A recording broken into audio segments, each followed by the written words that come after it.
Nah, Pak ini Bang, Jokowi. karena kan sekarang penetapan tersangkanya ini tanpa adanya ijazah palsu itu sendiri, tanpa tahu ijazah asli itu sendiri. Menurut saya, maaf ya, saya ingin mengatakan baju kamu merek X ya, tapi palsu, saya bilang. Saya baru bisa dihukum kalau kamu bisa buktikan ternyata baju kamu asli. Nah, atau saya bisa membuktikan bahwa ini loh palsunya. Ada dua sisi pembuktiannya. Ada dalam mekanisme hukum sebenarnya siapa yang mendalilkan, dia yang membuktikan. Tapi beda untuk kasus pencemaran nama baik, pihak yang dituduh itu dia membuktikan sebaliknya. Kalau kamu bisa buktikan bahwa baju kamu itu asli, tentu ada mekanisme ya pembuktiannya, maka saya dihukum karena mencemarkan nama baik kamu.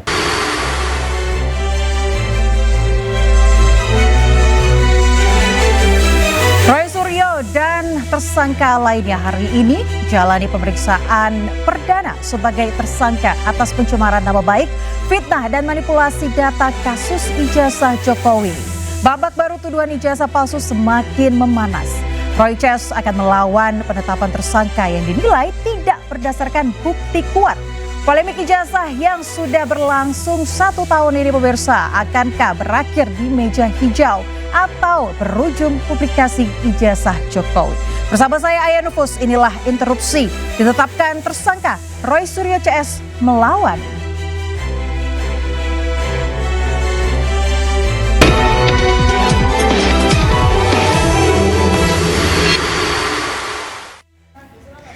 Ya pemirsa, malam hari ini seharusnya Roy Suryo yang merupakan tersangka fitnah ijazah Jokowi hadir bersama dengan kita semua pada malam hari ini di studio Interupsi.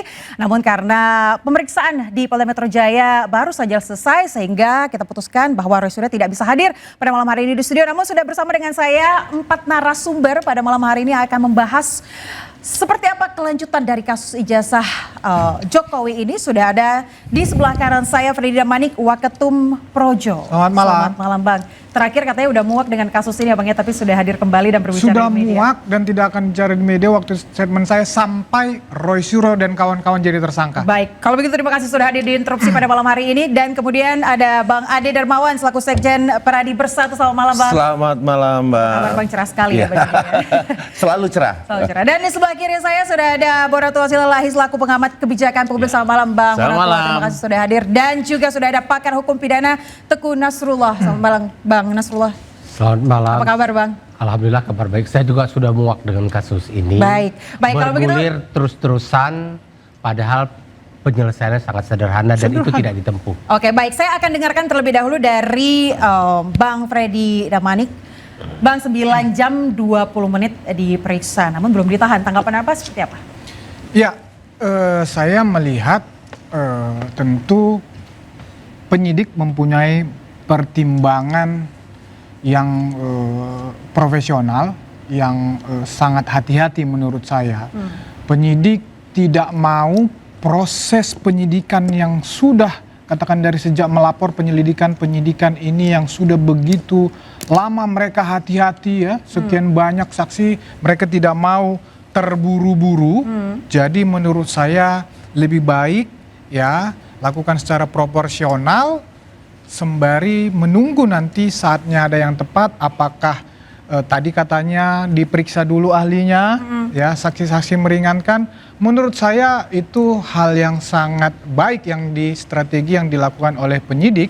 Jadi sehingga mereka, karena ketika ini ditahan, ya pressernya akan semakin kencang dan menurut saya itu bisa mengganggu kinerja mereka sebagai penyidik juga karena tentu Roy Suryo dan kawan-kawan beserta tim pembelanya dan tim-tim yang lainnya tentu akan terus ini sebagaimana akan melawan bukan hanya di proses penyidikan atau proses hukum, tapi adalah mereka akan terus membangun narasi-narasi yang menyerang kepolisian, menyerang kekuasaan, penguasa. Nah inilah yang menurut saya menjadi pertimbangan utama dari penyidik sehingga mereka ini teroris ini belum ditahan sampai selesai baik, saya ke Bang Nasrullah dulu Bang, 9 jam 20 menit. Terus Rasulullah juga beberapa hari lalu sempat mengatakan bahwa ada kejanggalan, bahkan tadi pagi begitu ya dikatakan ada kejanggalan dari hukum ini. Dari sudut pandang Anda sebagai pakar hukum seperti apa? Iya, saya tidak berani mengatakan ada kejanggalan atau tidak, tetapi proses hukum sudah berjalan. Hanya saja kita perlu mengingatkan kepada aparat penegak hukum, tegakkan hukum dengan moralitas yang tinggi. Jangan ada penegakan hukum tanpa moral. Nah, tadi saya juga mengatakan, saya sama dengan Freddy juga mengatakan sudah bosan dengan kasus ini. Saya juga bosan, tapi mungkin argumentasinya berbeda. Argumentasi saya kenapa bosan? Kes ini sangat sederhana. Tadi malam di salah satu dialog saya sudah sampaikan bahwa sudahlah, Pak Jokowi ini negarawan, beliau mantan presiden 2 periode, ya. Datang ketemu bersama, sekarang ada mekanisme RJ ya, restoratif justice, ketemu di Polda. Perlihatkan ini di ijazah saya. Ini ijazah saya, Anda boleh melakukan verifikasi dengan kemampuan ilmiah maupun dengan cara lain, periksa, perbandingkan dengan itu, selesai case-nya. Nah, masalahnya adalah tapi itu saya juga nggak tahu detailnya, yang apa yang terjadi dalam ruangan pemeriksaan di kepolisian. Apakah Pak Jokowi sudah pernah menyerahkan ijazahnya? Karena begini, ini isu awalnya berangkat dari isu ijazah palsu.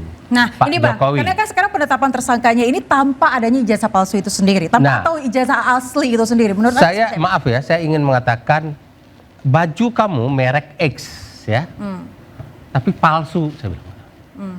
Saya baru bisa dihukum kalau kamu bisa buktikan ternyata baju kamu asli. Nah, atau saya bisa membuktikan bahwa ini loh palsunya. Ada dua sisi pembuktiannya.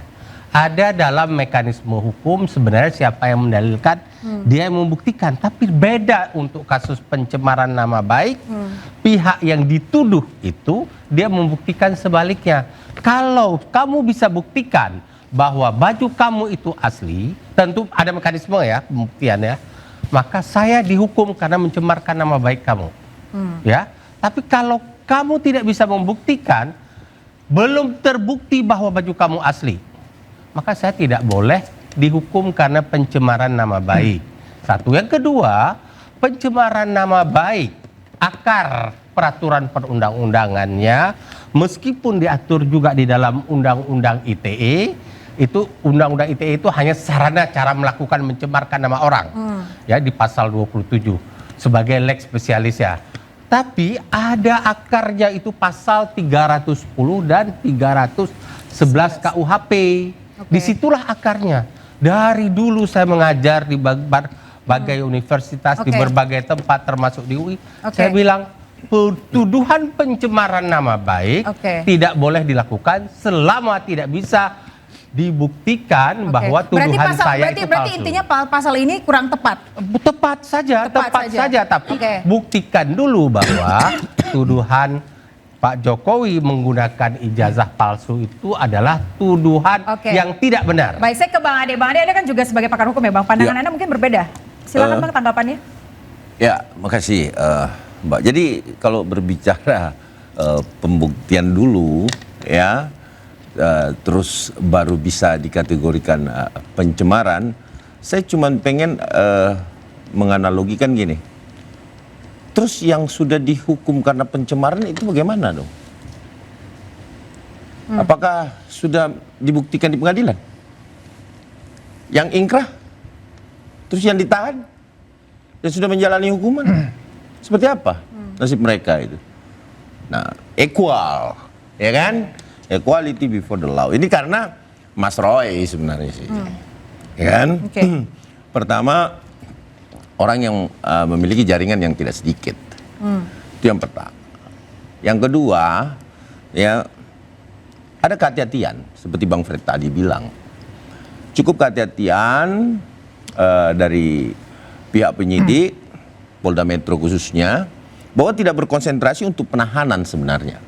Ini sebenarnya good news buat kita semua, bahwa sayalah orang yang paling ingin Roy Suryo ditahan sebenarnya. Tetapi karena penyidik berkesimpulan lain, tentunya saya tidak boleh juga mengintervensi itu. Itu kewenangan. Terus kemudian bahwa penyidik hati-hati, kita dukung. Apapun itu keputusan dari penyidik. Tetapi ini mungkin arenanya sudah disiapkan untuk pembuktian Bapak Insinyur Joko Widodo terkait ijazah yang sudah disita. Tadi Pak Dokter bilang bahwa Pak ahli bilang ini ditunjukkan dulu apakah itu disita atau tidak. Itu disita. Karena kami pihak yang diperlihatkan BA Sitanya. BA Sita itu kan berita acara penyitaan toh. Nah, BA Sitanya itu saya juga lihat dari penyidik disampaikan bahwa ini udah terjadi penyitaan dan lain-lain sebagainya. Jadi sudah ada di Polda Metro sebenarnya. Bang Nasrul sudah ada di Polda Metro, Bang. Pak Ade, tim lawyernya Pak Jokowi? Saya pelapor. Pelapor, baik. Ya. Nah, gini Pak Ade, saya tidak akan pernah berubah keterangan keahlian saya tentang hukum.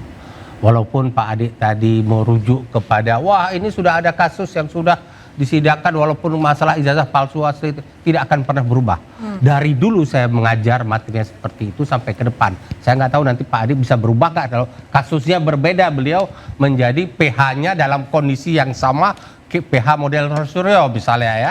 Nah, apakah berubah pendapatnya saya nggak tahu. Tapi hukum adalah seperti itu. Nah, soal pernah dihukum, lihat aja proses hukum terjadi pada zaman pemerintahan siapa. Saya harus masuk ke ranah itu. Saya tidak bisa lepas dari ranah itu. Nah, kalau memang Pak Jokowi menginginkan ini proses hukum harus berjalan, itu langkah baik.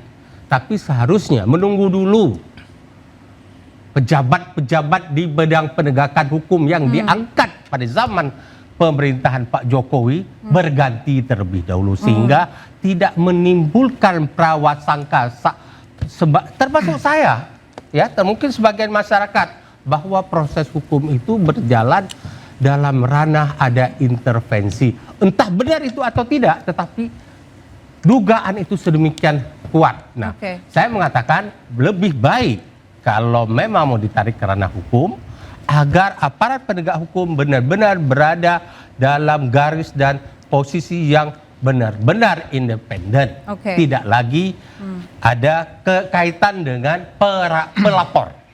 Itu saja yang saya ingin. Berarti Anda ini berprasangka bahwa ada terkaitannya? Itu meragukan prasangka gitu ya? Publik termasuk saya. Jadi prasangka itu belum tentu benar loh ya. Bisa saja saya keliru. Yang namanya juga prasangka. Tetapi itu mengiang di pikiran saya. Itu kan asumsi dari dokter. Makanya saya bilang belum tidak terbukti Pak kebenaran prasangka saya. Nama juga prasangka. Prasangka boleh dong. Saya tanggapin. Oke, coba Bang Ade dulu tadi yang pertama. Kita jadi, akan bahas di segmen bahwa kemudian ada asumsi sedikit aja, Bang Ade. Kedekatan dengan penyidik. Semua pelapor ya, pada dasarnya Pak saat dia mengadukan sesuatu, itu pasti terjadi diskusi yang sering terjadi, dan itu biasalah mewakili pelapor, kepentingan pelapor. Polisi, jaksa itu memang mewakili itu. Itu memang tugas dari kepolisian dan kejaksaan. Saya rasa. Oke, saya punya pertanyaan kepada Bang Bona terkait dengan penilaian publik bahwa Roy Suryo ditersangkakan karena agar masalah ini cepat selesai. Tapi jangan dijawab dulu Bang, kita akan jeda sejenak, tetaplah di Interupsi.